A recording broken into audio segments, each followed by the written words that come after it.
کیسے ہیں آپ سب لوگ؟ آج ہم ایک نیو ناول کا آغاز کرنے لگے ہیں جس کا نام ہے اناڑی، اور اس کو تحریر کیا ہے احمد اقبال صاحب نے۔ ناول کا مختصر سا تعارف میں آپ لوگوں کے ساتھ شیئر کروں گا۔ قسمت کے پھیر میں الجھے ایک نوجوان کی کتھا، حالات اور واقعات کا بہاؤ اسے دریائے غیر لے گیا جہاں وہ اناڑی تھا، مگر خود کو کسی کھلاڑی سے کم نہیں سمجھتا تھا۔ ایسا کھلاڑی جسے کسی بساط پر شکست نہیں دی جا سکتی تھی۔ اس کا اناڑی پن اسے کھلاڑیوں کے مقابل کامیابیاں دلاتا رہا۔ اسے پردیس راس آ گیا تھا جہاں کی ہنگامہ خیزیاں اس کا دل لبھاتی تھیں، مگر دوسری طرف دیس میں اس کی لاٹری کھل گئی، ایسی لاٹری کہ جس کے بعد اسے لوٹنا تھا۔ اناڑی سے کھلاڑی بننے کے بعد وہ لوٹا تو ہنگامے اور شرارتیں اس کے ساتھ تھیں۔ قدم قدم پر آنسوں اور لمحہ لمحہ قہقہوں سے لبریز اس اناڑی کی کہانی، جس کا دل دو حصوں میں منقسم تھا۔ خوبصورت گل و رنگ جذبوں سے گندی ایک تیز رفتار کہانی۔ آئیے باقاعدہ کہانی کا آغاز کرتے ہیں، لیکن اس سے پہلے اگر آپ لوگ میرے چینل پر نئے ہیں تو میرے چینل کو کر لیں سبسکرائب اور بیل آئیکن کو دبانا ہرگز مت بھولیے گا تاکہ میرا آنے والا ہر ناول آپ کی سماعتوں تک پہنچ سکے۔ لندن میں وہ میری آخری صبح تھی۔ اپنے بیڈ روم کی کھڑکی کے پردے ہٹا کے میں نے باہر کی دنیا کو دیکھا تو صبح مجھے اداس لگی۔ غمزدہ سورج نے بادلوں کے نقاب میں چہرہ چھپا رکھا تھا۔ بارش کے قطرے آسمان سے ٹپکنے والے آنسو بن گئے تھے۔ ٹریفک کا سیل رواں دواں ایک سوگوار خاموشی کے ساتھ گزر رہا تھا۔ افسردہ چہروں والے لندن کے باسی سرگوشی میں باتیں کرتے اور افسوس سے سر ہلاتے نظر آتے تھے۔ سارا لندن گویا سوگ میں ڈوبا ہوا تھا، کیونکہ اس بار میں واقعی واپس جا رہا تھا۔ مجھے جانا پڑ رہا تھا۔ حقیقت کا اس منظر نامے سے کوئی تعلق نہ تھا اور نہ ہو سکتا تھا۔ یہ صرف میرے احساس کا کرشمہ تھا کہ ساری کائنات پر مجھے اداسی پھیلی نظر آ رہی تھی، ورنہ کیا فرق پڑتا ہے؟ کسی کو کہا جناب آپ لندن سے واپس تشریف لے جا رہے ہیں یا اس عالم فانی سے رخصت ہو رہے ہیں؟ میں نے حقیقت پسندانہ انداز میں سوچنے کی کوشش کی۔ بقول شاعر، ترک دنیا کا سماں، ختم ملاقات کا وقت اور بے وفائی کی گھڑی، یہ سب ملول کرنے والے تجربات تو ہر شخص کی زندگی میں ایسے ہی آتے ہیں۔ پھر بھی کیا حرج تھا؟ میں نے کافی بنانے کے لیے کیتلی کا پلگ لگاتے ہوئے آہ بھری۔ اگر آج میرے اعزاز میں کوئی الوداعی تقریب ہوتی، لندن کے شہری مجھے سپا سنامہ پیش کرتے کہ 6 سال قیام فرما کے آپ نے ہماری 7 پشتوں پر احسان کیا۔ برطانوی اخبارات اداروں میں مجھے خراج تحسین پیش کرتے۔ برہنگم پیلس پر پرچم سرنگو ہوتا، مگر یہاں تو کسی کو پرواہ بھی نہیں۔ کافی ختم ہونے تک قنوتیت کے جذبات کا یہ ریلا گزر گیا تو میں نے خود کو قائل کرنے کے لیے اپنی مراجعت کے مثبت پہلوؤں پر غور کیا۔ مجھے تو خوش ہونا چاہیے کہ میری جلا وطنی کا زمانہ ختم ہوا۔ میں پاکستان جا رہا ہوں، جو میرا وطن ہے، جہاں میرا گھر ہے اور میرے والدین ہیں۔ وہ سب ہیں جو مجھ سے چاہت کا رشتہ رکھتے ہیں۔ لعنت اس گوری چمڑی والوں کے دیس پر جہاں نسلی تعصب ہے اور منافرت ہے۔ اپنے مستقبل سے نا امیدی آخر کیوں؟ زندگی کے سفر میں بہت سی خوشیاں اور کامرانیاں بھی آئیں گی، اجلے خوابوں والے روشن دن بھی ملیں گے، دلدار راتوں میں حسین چہروں کا مہرباں اجالا وہاں بھی ہوگا، مگر خوشی پر مجھے اختیار حاصل نہ تھا۔ یوں لگتا تھا جیسے 6 سال کے لیے مجھے پیر دل پر عارضی رہائی عطا کی گئی ہے کہ جاؤ دنیا کی جتنی خوبصورتی کو اپنے احساس سے سمیٹ سکتے ہو سمیٹ لو، مسرتوں کے جتنے خوابوں کو سچ کر سکتے ہو کر لو، لوٹ کر تو تمہیں پھر وہیں آنا ہے جہاں سے چلے تھے، کیونکہ دنیا گول ہے۔ چھانگا مانگا یا چیچو کی ملیاں سے ناک کی سیدھ میں سفر کرتے ہوئے تم لندن پیرس سے گزرو یا نیو یارک اور ٹوکیو سے پہنچو گے، پھر وہیں جتھے دی کھوتی اتھے آن کھلوتی۔ یہ 6 سال کیسے پلک جھپکتے بیت گئے۔ میں نے ایک اور ٹھنڈی سانس لے کر سوچا، بے فکری اور آزادی کے کیسے ہنگامہ پرور شب و روز تھے، کیا خوبصورت اور خوابصورت زمانہ تھا۔ حسن و رعنائی اور کیف و طرب کے کیسے کیسے عنوان تھے۔ مایوسی کے طریق پردے پر عہد رفتہ کا ہر شوق لمحہ، ہر نظر نواز چہرہ اور ہر یاد کا رنگین نقش کسی تصویر کی طرح روشن ہوتا تھا اور اپنی آخری جھلک دکھا کے رخصت طلب کرتا تھا کہ رفیق صاحب، یہاں کتاب زندگی کا ایک دلچسپ باب ختم ہوا۔ دروازے پر دستک ہوئی اور جوزف اندر آ گیا۔ پاکستان میں محمد یوسف صدیقی تھا۔ جب ہم نے ایک ساتھ اعلیٰ تعلیم حاصل کرنے کے بہانے پاکستان سے روانگی اختیار کی تو وہ دائی صدیقی ہو گیا، مگر امریکہ میں اسے جوزف بنا دیا گیا تو اس نے قطعی اعتراض نہیں کیا۔ اس نے اپنی بھیکی ہوئی برساتی اتار کے بڑی بدتمیزی سے صوفے پر ڈالی۔ اوور کوٹ کو بیڈ پر پھینکنے کے بعد اس نے ہیٹر کے سامنے ہاتھوں کو گھماتے ہوئے کہا، نکے پتر کیا حال ہے تیرا؟ میں نے کہا تو نیو یارک سے کب آیا؟ بس ابھی ایئرپورٹ سے سیدھا آ رہا ہوں، سوچا تیرے جنازے کو ایئرپورٹ تک کندھا دے دوں۔ تیری صورت سے تو واقعی لگتا ہے کہ تجھ پر نزا کا عالم طاری ہے۔ میں نے کہا ایسی تو کوئی بات نہیں، بس مجھے رات بھر نیند نہیں آئی۔ اس نے ہمدردی سے میرے کندھے پر ہاتھ رکھا۔ یار ابھی بھی وقت ہے، ہمت سے کام لے اور خودکشی کر لے میرے سامنے، بکواس مت کر۔ یہ بتا ناشتہ کیا تو نے؟ یار کیا تو تھا، مگر میں اسے بھول جاتا ہوں۔ تیرے ساتھ الوداعی ناشتہ کرنا میری اخلاقی ذمہ داری ہے، میں نے تیری خالہ سے بھی کہہ دیا تھا۔ خالہ وہ مار تھا کو کہتا تھا جو میری لینڈ لیڈی تھی۔ جب ہم نیچے پہنچے تو وہ موجود نہیں تھی۔ باقی لوگ بھی اپنے اپنے کام سے جا چکے تھے۔ ناشتہ مجھے خود بنانا پڑا۔ گل کل سے تیری پھر وہی زندگی ہوگی۔ یوسف ایک اسٹول پر بیٹھ گیا۔ زندگی میرے لیے عمر قید کی باقی سزا ہے، اور ایسا صرف اس لیے ہے کہ تو بزدل ہے، تجھ میں ہمت نہیں کچھ کرنے کی۔ میں نے انڈے پر وار کرنے سے پہلے چھری کو شمشیر آبدار کی طرح لہرایا۔ یار میں کیا کروں؟ پھر وہی سب فضول سوال۔ اب انکار کر دے، بغاوت کر دے ان سارے بزرگوں کے خلاف جو زبردستی تیرے اخلاق و کردار کے ٹھیکیدار بنے بیٹھے ہیں، جو گزشتہ صدی کی روایات اور وضعداری کا بوجھ اب تجھ پر لادنا چاہتے ہیں۔ ابھی بھی وقت ہے۔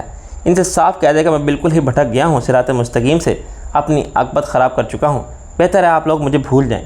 توڑ دے ساری غلامی کی زنجیریں، بھاگ جا بچے، کیا ہوگا زیادہ سے زیادہ، نا خلف کہلائے گا نا۔ میں نے ناشتہ میز پر رکھا اور اس کے سامنے بیٹھ گیا۔ دیکھ یار، تو یہ سب پہلے بھی کہہ چکا ہے، اور میں پہلے بھی بتا چکا ہوں کہ یہ بزدلی نہیں مجبوری ہے۔ تو اپنے حالات کا موازنہ نہ میرے حالات سے کیوں کرتا ہے؟ ایک تو تیرا گھرانہ تعلیم یافتہ ہی نہیں، روشن خیال بھی ہے۔ میرے خاندان میں قدامت پرستی کی جڑیں بہت گہری ہیں۔ پھر تو اپنے والدین کی اکلوتی اولاد نہیں ہے۔ تیرے تو بھائی تجھ سے پہلے باہر جا کے سیٹل ہو چکے تھے، ایک آسٹریلیا میں تھا، دوسرا کینیڈا میں۔ جب تو امریکہ گیا تو یہ کوئی انوکھی بات نہیں سمجھی گئی۔ لاہور میں تیرے دو بھائی فیملی بزنس کو چلا رہے ہیں اور سب ٹھیک ہے، نہ کوئی معاشی مسئلہ ہے، نہ جذباتی۔ نہیں تو ایک بات بتا مجھے، کیا ہوگا اگر تو نہ گیا؟ کیا وہ تجھے اٹھا کے لے جائیں گے؟ میں نے کہا بالکل ایسا ہی ہوگا۔ خاندانی پولیس فورس کی سربراہ ہے میری دادی، وہ کہے گی کہ تم سب ٹھہرو، میں خود جا کے لاتی ہوں اس نمونے کو، اور وہ سچ مچ آ جائے گی۔ اپنا اعلیٰ سماعت وہیں چھوڑ دے گی تاکہ میری ایک نہ سنے، اور تجھے کان سے پکڑ کے لے جائے گی کسی معصوم میمنے کی طرح۔ تو اس نے افسوس سے سر ہلایا۔ میں نے کہا ہاں، تجھے یاد نہیں جب ہم نے ایک ساتھ پڑھنے کے لیے امریکہ جانے کا پروگرام بنایا تھا تو کیا ہوا تھا؟ اس نے سر ہلایا اور جوتوں سمیت اپنے پیر دوسری کرسی پر رکھ کے بیٹھ گیا۔ وہ تو یاد ہے مجھے، اپنے پیر نیچے رکھ، مارتھا آ گئی تو ایسی بے عزتی کرے۔ اس نے بے پرواہی سے کہا، آدمی محسوس نہ کرے تو کوئی بے عزتی نہیں ہوتی، اپنا تو یہی اصول ہے۔ جب وہ 10 منٹ بک بک کر لے گی تو میں مسکرا کے 10 سیکنڈ میں پیر ہٹا لوں گا۔ خیر تو یہ بتا کہ تو کرے گا کیا وہاں جا کے؟ میں نے تلخی سے کہا، اپنی ہارورڈ کی ڈگری کو لگا دوں گا اس فائل میں جس میں میٹرک سے ایم اے تک کی اسناد اور میرے اسکول کالج سے یونیورسٹی کے زمانے تک شاندار کارکردگی پر ملنے والے سارے سرٹیفکیٹ لگے ہوئے تھے۔ پھر اس فائل کو گوٹے کناروں والے کسی مخملی غلاف میں لپیٹ کر طاق پر رکھ دوں گا جیسے ہم قرآن کو رکھتے ہیں، بڑی عزت و احترام کے ساتھ، مگر عملی زندگی میں اس سے کوئی فائدہ نہیں اٹھاتے، نہ دنیا میں نہ آخرت میں۔ آخر اچانک ایسی کیا بات ہوگی؟ میں نے نفی میں سر ہلایا۔ کچھ پتہ نہیں، جب انہوں نے مجھے پڑھنے کے لیے امریکہ بھیجا تھا تو میرے سامنے کچھ اور مقاصد تھے۔ اگر وہ مجبور نہ ہوتے تو میری ہر دلیل رائیگاں جاتی۔ اس وقت مجھے اور میرے مستقبل کو محفوظ بنانے کا انہیں اور کوئی راستہ نظر نہ آیا، اس لیے وہ مان گئے تھے۔ تعلیم مکمل کرنے کے بعد جب میں نے انہیں بتایا کہ مجھے لندن سے بڑی اچھی آفر ملی ہے تو انہوں نے کہا کہ بھائی اس بارے میں صحیح فیصلہ تم خود ہی کر سکتے ہو، یہ بات تجھ سے بہتر کون جانتا ہے کہ امریکہ چھوڑ کے میں لندن کیوں آیا تھا جبکہ موقع وہاں زیادہ اچھے تھے، مگر فریال یہاں تھی۔ تیرے فیصلے میں دماغ کو نہیں دل کو فوقیت حاصل تھی۔ اس وقت ابا کے خیالات کچھ اور تھے، وہ بھی تسلیم کرتے تھے کہ پاکستان میں ترقی کے مواقع بہت محدود ہیں۔ بڑے بڑے قابل لوگ اس کرپٹ نظام میں ترقی کا مطلب سمجھ لیتے ہیں۔ دولت مندی اور کام صرف ایک قابل عزت مانا جاتا ہے، پیسہ کمانا، اور پیسے کا اخلاقیات سے کوئی تعلق نہیں رہا۔ اس لیے بہتر ہے کہ جہاں قابلیت کی قدر کے مطابق پیسہ ملے وہیں کام کرو۔ اب ان کے نظریات بدل گئے ہیں، ایسا ہی لگتا ہے۔ پتہ نہیں وہ کیا سوچ رہے ہیں میرے لیے۔ یوسف نے کہا، یار اچھا ہی سوچ رہے ہوں گے، کیا پتہ تجھے سیاسی لیڈر بنانا چاہتے ہوں۔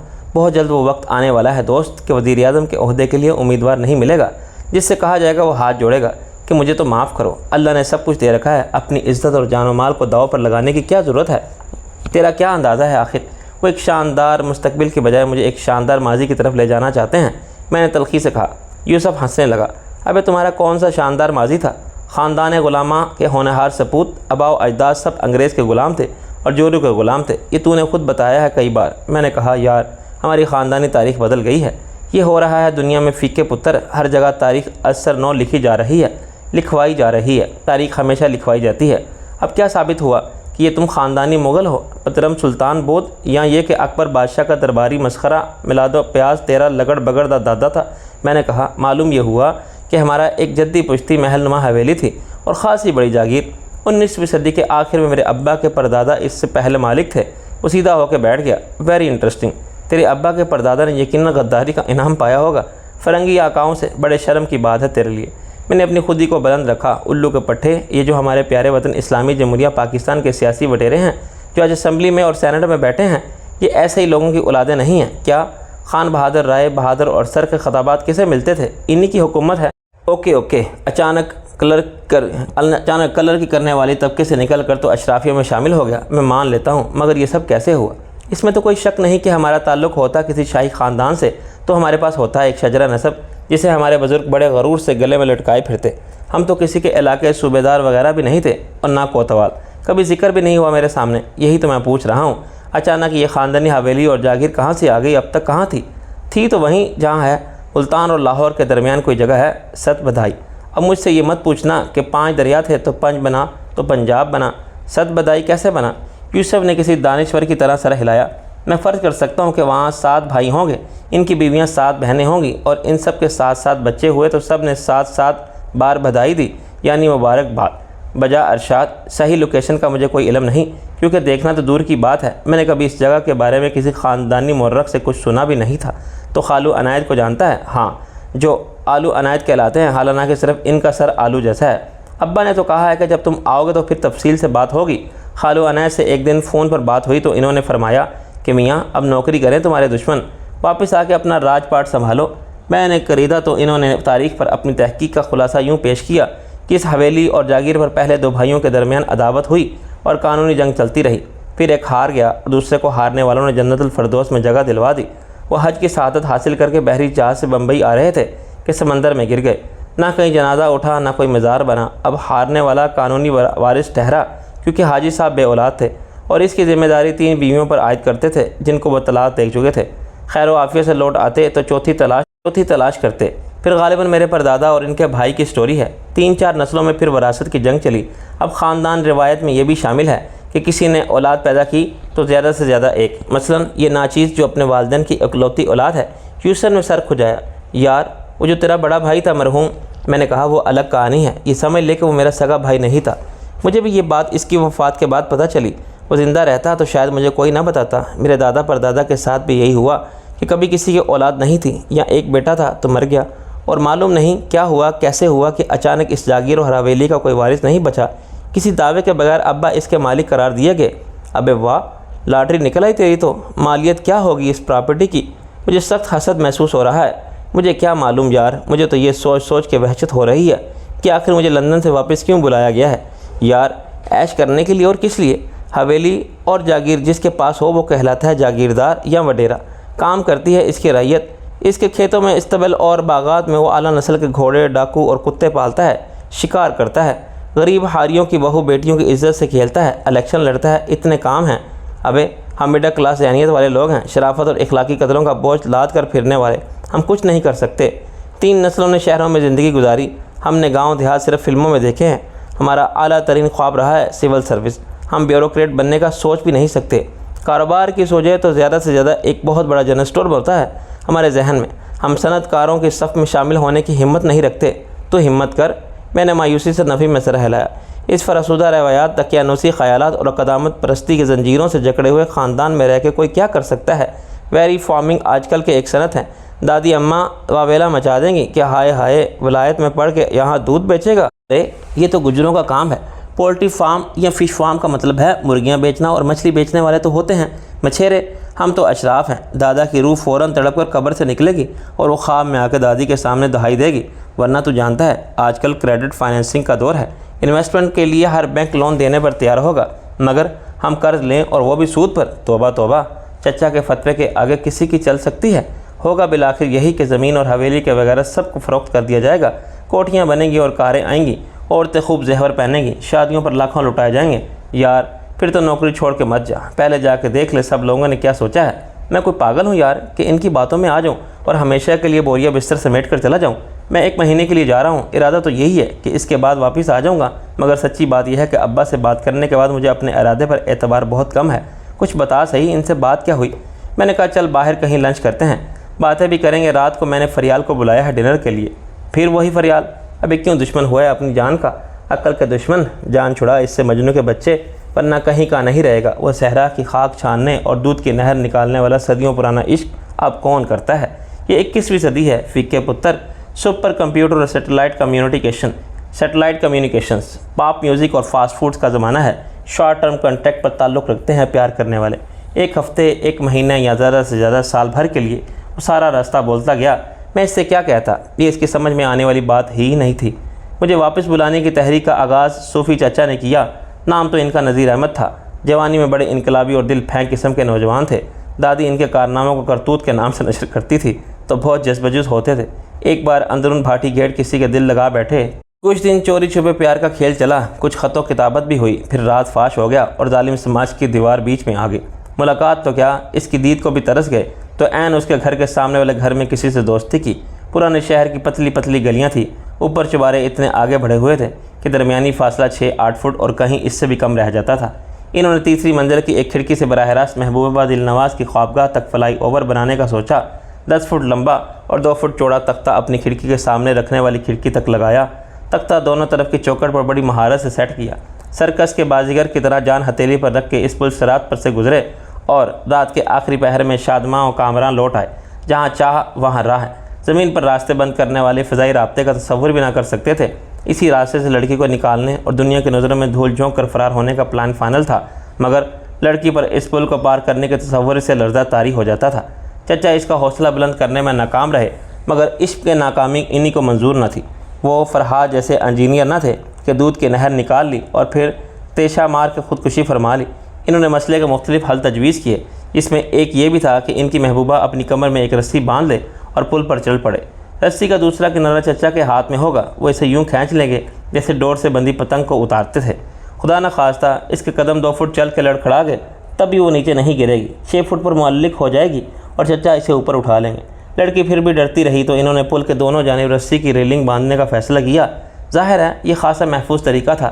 لڑکی نے اس کی منظوری دے دی، مگر قسمت کو کچھ اور ہی منظور تھا۔ شب فرار سے 1 روز قبل وہ صبح دم محبت سے بھرپور مستقبل کے پلان کو حتمی شکل دے کر مراجعت فرما رہے تھے کہ تختہ درمیان سے ٹوٹ گیا۔ چچا خلا میں ٹانگیں چلاتے 20 فٹ کی بلندی سے محبوبہ کے ابا پر یوں گرے جیسے پیراشوٹ سے جمپ لگانے والا شومئی قسمت سے دشمن کی توپ پر جا اترے۔ مذکورہ ابا نماز فجر مسجد میں ادا کرنے کے لیے عین اسی وقت گھر کے صدر دروازے سے برآمد ہوا تھا۔ بس ٹائمنگ ایسی ہو گئی کہ چچا کی ٹانگ ٹوٹی، جو راہ عشق میں کوئی عظیم قربانی نہ تھی، لیکن اس کے ابا کی 2 پسلیاں ٹوٹنے کو اس کے سوا کیا کہا جا سکتا تھا کہ وہی ہوتا ہے جو منظور خدا ہوتا ہے۔ ایسے ہی کسی خانہ خراب عشق میں چچا تارک الدنیا ہوئے۔ دلیپ کمار کی طرح ماتھے پر گرنے والے بال کسی روڈ سائڈ ہیئر سٹائلسٹ سے صاف کرا دیے، شوق رنگ شرٹس اور بیل باٹم پتلونوں کا اسٹاک کوڑیوں کا مول نیلام کر دیا، کھدر کا کرتا اور شرعی سائز کا ٹخنوں سے اونچا پاجامہ پہن کے داڑھی بڑھانے کے لیے وہ ہیئر ٹانک منہ پر ملنے لگے جو بالوں میں لگاتے تھے۔ فی زمانہ ان کی ایک بالش سے بھی زیادہ لمبی لہلہاتی گولڈن داڑھی تھی۔ وہ مہندی نہ لگاتے تو اجلی سفید ہوتی اور وہ سانتا کلاس نظر آتے۔ ان کی صورت جڑواں بھائی کی طرح ملتی تھی۔ میں نے صوفی چچا کہتا تھا۔ وہ ایک کوالیفائڈ پیر تھے۔ دادی کے معاملے میں یہ ہرگز نہیں کہا جا سکتا تھا کہ دروغے برگردن راوی، وہ ہمیشہ سچ بولتی تھی۔ ایک دن وہ صوفی چچا سے کسی بات پر اتنی خفا تھی کہ انہوں نے صوفی چچا کے ظاہر و باطن کے انقلاب کے اصل حقائق بھی جاری کر دیے۔ اس وائٹ پیپر کے مطابق چچا کو انہی جیسے کسی گرد گھنٹال نے خوار کیا تھا۔ اس کے اشتہارات شہر کی ہر دیواروں پر تھے کہ محبوب آپ کے قدموں میں۔ اس نے نقش اور تعویذ وغیرہ کے نام پر چچا کو خوب لوٹا۔ بالآخر کوئی وظیفہ بتا دیا کہ فلاں قبرستان میں 40 رات ایک ٹانگ پر کھڑے ہو کے کرنا ہے، یا پتہ نہیں سر کے بل کھڑے رہ کر۔ چچا چلہ کاٹ کے لوٹے تو حلیہ بدلا ہوا تھا۔ جب یہ روح فرسا اطلاع ملی کہ جس کی خاطر سارے پاپڑ بیلے تھے وہ تو 2 ہفتے ہوئے پیا کے گھر سدھار گئی، تو چچا کی نگاہوں میں دنیا تیر تار ہو گئی۔ خنجر آبدار لے کر وظیفہ بتانے والے پیر کو قتل کرنے نکلے تو گھر کے ایک ملازم نے قدم پکڑ لیا۔ اس کا نام محبوب تھا۔ چچا کو غلطی کا احساس ہوا۔ محبوب واقعی ان کے قدموں میں تھا۔ پیر و مرشد برحق تھے۔ یہ دعویٰ انہوں نے کیا ہی نہیں تھا کہ محبوب آپ کے قدموں میں، شاید خواتین کے دل کی مراد براتی ہو۔ چچا کی دنیا تو بدل گئی تھی، حلیہ بھی بدل گیا تھا۔ انہوں نے پیشہ بھی بدل لیا۔ پہلے خدمت خلق کے ایک محکمے میں کلرک تھے۔ رشوت ان کی طرح برستی تھی۔ جب چلہ کاٹ رہے تھے تو کچھ عقل کے اندھوں نے ان کی ریاضت دیکھی۔ کسی کو کیا معلوم کہ وہ ایک لڑکی کے چکر میں یہ سب کر رہے تھے۔ لوگ مرادیں اور نذرانے لے کر حاضر ہونے لگے۔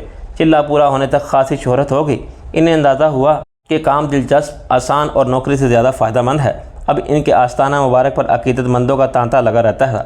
عزت دولت شہرت کی کمی نہ تھی۔ اب وہ سچ مچ خود کو پیر سمجھنے لگے تھے، مگر خاندان والے حقیقت جانتے تھے۔ وہ خاطر میں نہیں لاتے تھے۔ سب سے پہلے ان کا فون موصول ہوا۔ بھتیجے، گزشتہ رات ہم نے ایک بہت برا خواب دیکھا۔ میں نے کہا صوفی چچا، کیا نیلا خواب تھا؟ انہوں نے گڑبڑا کے کہا نیلا خواب یعنی؟ میں نے کہا میرا مطلب کوئی مخرب اخلاق مناظر والا خواب تھا تو مجھے شرم آتی ہے۔ انہوں نے بڑی خفگی کا اظہار کیا۔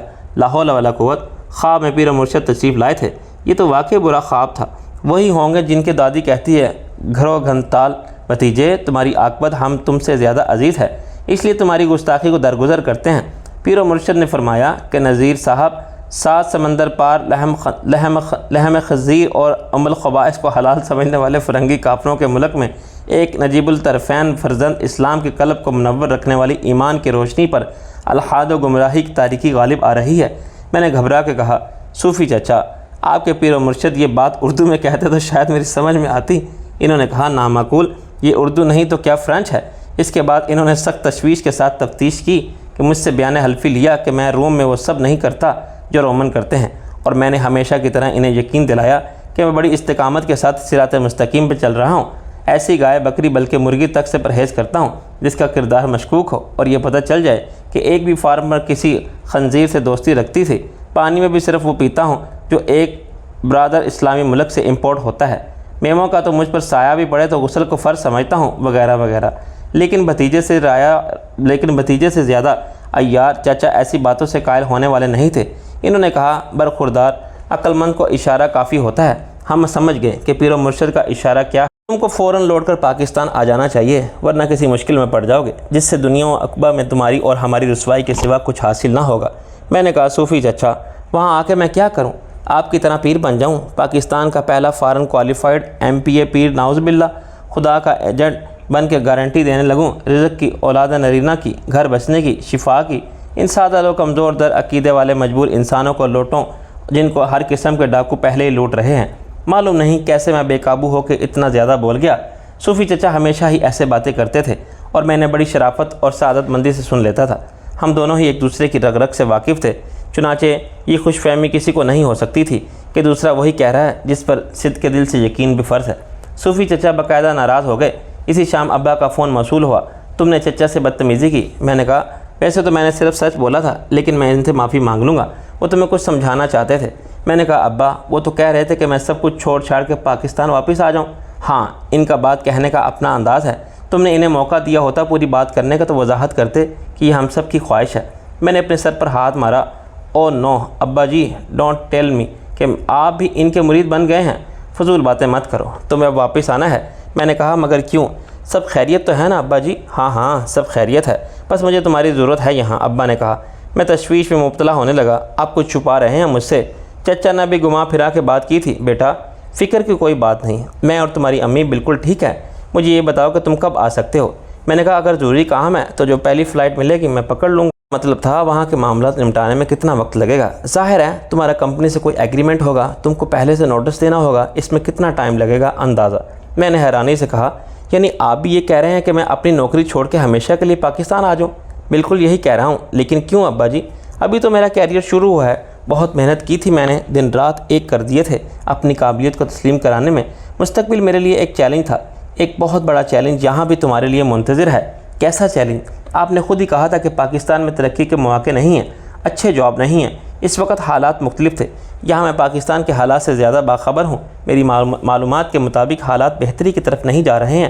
کرپشن، سیاسی عدم استحکام اور اداروں کی تباہی کی وجہ سے سرمایہ کاری رک گئی ہے، بے روزگاری بڑھ گئی ہے۔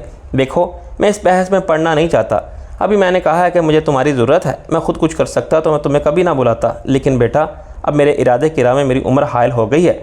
میں نے کہا، ابا جی اب کیا کرنا ہے آپ کو؟ بہت کام کر لیا آپ نے 40 سال، اب آرام کریں، لائف کو انجوائے کریں۔ وہ تو میں کر رہا ہوں، میں نے اور تمہاری امی نے حج کی سعادت بھی حاصل کر لی ہے گزشتہ سال۔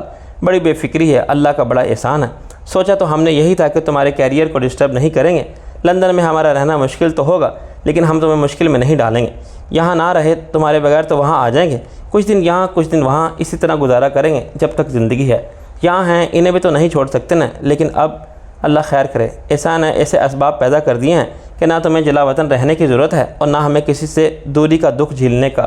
ایسی کیا بات ہو گئی ابا جی؟ انہوں نے اپنی بات جاری رکھی۔ آدمی اتنی جدوجہد کیوں کرتا ہے رفیق بیٹا؟ پہلے کسی قابل بننے کے لیے دن رات ایک کر دیتا ہے، اس کے بعد اپنی محنت کو کیش کرانے میں جت جاتا ہے۔ لوگ گھر بار اور سارے رشتوں کی قربانی دے کر باہر جاتے ہیں، گھر والوں سے دور رہنے کا دکھ اٹھاتے ہیں، وطن سے جلا وطن ہوتے ہیں اور اکیلے پن کا عذاب برداشت کرتے ہیں، صرف ریال اور ڈالروں کے چکر میں۔ جتنی دولت وہ کمانا چاہتے ہیں یہاں رہ کے نہیں بنا سکتے۔ میں نے مؤدبانہ عرض کی، ابا جی کیا دولت کمانا اور اس کے لیے دن رات ایک کر دینا بری بات ہے؟ کم سے کم دولت رشوتوں کی ناجائز آمدنی پر تو انحصار نہیں ہے۔ محنت سے حق حلال کی کمائی کرتے ہیں یہاں آنے والے۔ نہیں، یہ بات نہیں ہے، میں مواقع کی بات کر رہا تھا۔ جن کے لیے یہاں مواقع نہیں ہیں انہیں باہر ضرور جانا چاہیے، اپنے اور خاندان کے خوشحال مستقبل کے لیے محنت بھی کرنی چاہیے، جلا وطنی کی سختی بھی جھیلنی چاہیے، لیکن سب کچھ اپنے گھر اور اپنے وطن میں رہ کر ملے تو پھر سارے جذبات کے رشتوں کا خون کرنے اور دیار غیر میں اکیلے پن کا عذاب جھیلنے کی کیا ضرورت ہے؟ مجھے بتاؤ، تم وہاں رہ کے کتنا کما لیتے؟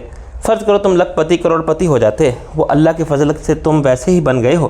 میں نے حیرانی سے کہا، وہ کیسے ابا جی؟ وہ ہنسے، پتہ چل جائے گا تمہیں جب تم آؤ گے۔ میں نے کہا، نہیں ابا جی، مجھے صاف صاف بتائیں کہ معاملہ کیا ہے؟ ایسی کون سی لاٹری نکل آئی ہے ہماری؟ کوئی مدفون خزانہ مل گیا ہے؟ بس کچھ ایسا ہی سمجھو رفیق بیٹا، یہ لگتی تو کچھ قصے کہانیوں کی بات ہے مگر سب قدرت کے کھیل ہیں۔ وہ دیتا ہے تو ایسے ہی چھپڑ پھاڑ کے دیتا ہے۔ ہماری زندگی تو گزر گئی، تمہارے نصیب کی بات ہے۔ حق بحقدار رسید۔ فون پر میں تمہیں ساری خاندانی تاریخ نہیں بتا سکتا، یہ سلسلہ تو کوئی سال بھر سے چل رہا تھا۔ پھر انہوں نے مجھے محل اور جاگیر کے بارے میں بتایا۔ میری عقل خپت ہو گئی۔ ابا جی، آپ کی بات پر میں شک کرنے کی ہمت نہیں کر سکتا، جیسا آپ نے فرمایا ایسا ہی ہے، اگر تب بھی میں سب کچھ چھوڑ چھاڑ کے وہاں آ جاؤں، یہ بات میری سمجھ میں نہیں آتی۔ انہوں نے کہا، مجھے معلوم ہے تمہارے پاس سب کچھ ہے، ہمت، صلاحیت، ذہانت، مستقل مزاجی اور خود اعتمادی، اسی لیے تو میں تمہیں بلا رہا ہوں۔ وہاں تم اپنی صلاحیت کا استعمال کرنے منافع کماؤ گے، دوسروں کے لیے تمہیں وہی مقررہ معاوضہ ملے گا۔ تم انہیں اپنی محنت سے 1 کے 10 اور 10 کے 1000 بنا کر دو گے، ترقی وہ کریں گے، فائدہ ان کے ملک کو ہوگا۔ کیا یہ معاشی غلامی؟ ابا آپ جذباتی ہو رہے ہیں۔ ہرگز نہیں بیٹا، میں بہت پریکٹیکل آدمی رہا ہوں ہمیشہ۔ اگر ایسا نہ ہوتا تو میں کبھی تمہیں باہر نہ جانے دیتا۔ تم اندازہ نہیں کر سکتے کہ یہ جذباتی قربانی دینا ہمارے لیے کتنا مشکل تھا۔ تم اکلوتے بیٹھے ہو ہمارے۔ اب یہاں ایک کام ہے جو صرف تم کر سکتے ہو، اور ایک چیلنج سمجھ کے خود تمہاری ذات کو تو جو فائدہ ہوگا اس کی کوئی حد نہیں، مگر اس کے ساتھ تمہاری صلاحیت اور توانائی تمہارے وطن کے کام آئے گی۔ آخر پاکستان کے نوجوان کیوں باہر جا رہے ہیں؟ اسی لیے کہ یہاں ان کا ہر جگہ استحصال ہوتا ہے، خصوصاً نچلی سطح پر۔ ان کے پاس جذبہ ہے، لگن ہے اور صلاحیت ہے، مگر وہ مجبور ہیں۔ ان کے عزائم کی راہ میں رکاوٹیں آ جاتی ہیں۔ سرخ فیتا اور اکبرا پردری تعصب بدعنوانی۔ تم خوش قسمت ہو کہ تمہیں مجبوری کی دیواریں گرا کے اپنے ہی وطن میں رہتے ہوئے کامیابی کے راستے پر چلنے کا موقع ملا ہے، خود اپنے وسائل سے۔ اب تم واپس آ سکتے ہو، اپنے وطن، اپنے گھر۔ میں ان کی باتیں سنتا رہا کیونکہ وہ میری سننے کے موڈ میں نہیں تھے۔ جب بالآخر ان کو احساس ہوا کہ وہ صرف فون کے ریسیور سے ہی باتیں کر رہے ہیں تو وہ اچانک چپ ہو گئے۔ میں نے کہا، ابا جی میں اب بھی کچھ نہیں سمجھا۔ فرض کریں ہمیں کوئی جاگیر اور ایک خاندانی محل مل گئے، پھر ہم کیا کریں گے ان کا؟ آپ نے کچھ سوچ کے ہی فیصلہ کیا ہوگا کہ مجھے واپس آ جانا چاہیے۔ ہم سب نے بہت سوچا، باقی سب کی بات تو رہنے دیں۔ آلو عنایت، میرا مطلب ہے خالو عنایت، صوفی چچا، دادی، یہ سب پچھلی صدی کے لوگ ہیں، شاید اس سے بھی پہلے کی دنیا کے۔ چلو تم یوں سمجھ لو کہ میرے ذہن میں ایک پلان ہے تمہارے لیے، یعنی یہاں لندن کے اس بین الاقوامی، میرا مطلب ہے ملٹی نیشنل کاروباری ادارے میں جو کام میں کر رہا ہوں وہ زیادہ بڑے پیمانے پر اور بہتر طور پر وہاں کیا جا سکتا ہے۔ میری عقل میں نہیں آتی یہ بات۔ انہوں نے برہمی سے کہا، مجھے لگتا ہے 6 سال میں تمہاری عقل پر اس معاشرے کی سوچ غالب آ گئی ہے۔ تم نے جذبات اور رشتوں کو غیر اہم سمجھ لیا ہے، ترجیح رکھتے ہیں تمہارے ذاتی مفادات۔ وہاں آتے تو ہم تمہیں چھوڑ آتے کسی اولڈ ہوم میں، اب یہاں ہم اپنے ہی گھر کو اولڈ ہوم سمجھ لیں۔ یہی چاہتے ہو نا تم؟ بس اخراجات پورے ہوتے رہیں گے ہمارے، اتنا پیسہ ہے ہمارے پاس تو اور کیا چاہیے۔ انہوں نے فون بند کر دیا۔ زندگی میں پہلی بار مجھے یوں لگا جیسے ابا رونے لگے تھے۔ اچانک میرے منطقی دلائل کے غبار کی ساری ہوا نکل گئی۔ ایک احساس جرم و گناہ کی خلش نے مجھے بے چین کر دیا۔ میں نے پھر فون ملایا اور کہا، ابا جی آپ کی یہی خوشی ہے تو میں آ رہا ہوں، اور ریسیور رکھ دیا۔ لیکن اس کے باوجود یہ فیصلہ آسان نہ تھا۔ میں رات بھر سوچتا رہا، مجھ میں ہمت نہ تھی کہ اپنی کسی دوست سے، یہاں تک کہ عائشہ سے یا فریال سے بھی اس مسئلے پر بات کر سکوں۔ مجھے معلوم تھا کہ وہ اپنی زنانہ عقل کو جذبات سے الگ رکھ ہی نہیں سکتی۔ وہ کہیں گی کہ رفیق واٹ نان سینس، یہ کیا الف لیلہ کی داستان ہے؟ کسی جاگیر، کسی حویلی، تم اب لندن چھوڑ کے گاؤں کی اس آصف زدہ حویلی میں رہو گے؟ کمپنی نے تمہیں جو ٹیوٹا لیکسس دے رکھی ہے، اس کی جگہ 4 گھوڑوں والی بگھی پھرو گے اور اپنا حرم آباد کرو گے، کنیزیں رکھو گے، مجرے کراؤ گے، اور ہر نامولود کی رسم مسلمانی پر، اور تمہاری یہ ڈگری۔ صبح میں نے کمپنی کے نائب صدر سے بات کی کہ مجھے لمبی چھٹی چاہیے، کم سے کم 3 مہینے کی۔ اس نے صاف انکار کر دیا۔ نو وے، تم چھوڑ کے جا سکتے ہو، لیکن تم مجھے پرابلم بتاؤ تو شاید میں چیئرمین کو قائل کر لوں کہ تمہاری جگہ عارضی طور پر کسی کو رکھ لیا جائے۔ تم یقیناً ہمارے لیے قابل قدر تھے، تم نے ثابت کر دیا تھا۔